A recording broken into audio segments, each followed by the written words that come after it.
আসসালামু আলাইকুম প্রান্তীয় বন্ধুরা, আপনারা সকলে কেমন আছেন?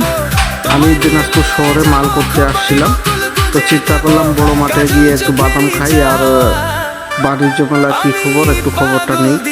যেহেতু আপনাদেরকে এর আগে একটা মেলার কাজ চলতেছিল, এই ভিডিওটা উপহার দিয়েছিলাম, তো চিন্তা করলাম এখন কি খবর কত দূর হইল, তাই আপনাদের মাঝে নতুন একটা ভিডিও উপহার দিচ্ছি।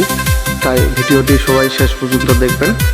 তো আমি এসে যেই খবরটা পেলাম 21 তারিখের এদিক উদ্বোধন হওয়ার কথাবার্তা চলতেছে। তো কারেন্টের সমস্যার কারণে একটু সমস্যা চলতেছে, ওইটা নিয়ে বসছিল নাকি, তো এখনো রেজাল্ট কি এটা জানা যায়নি। তো বাণিজ্য মেলা কিন্তু অনেক পিছিয়ে দিয়েছে, এখানে এখন মাঠের মতো করে দিয়েছে, ছেলেপেলেরা ক্রিকেট খেলতেছে, অনেক দোকানগুলো কিন্তু এক সাইডে দিছে। আমাকে এটা খুব ভালো লেগেছে, ওইদিকে সাইড করে বসাইছে, অনেক সুন্দর লাগছে আমার।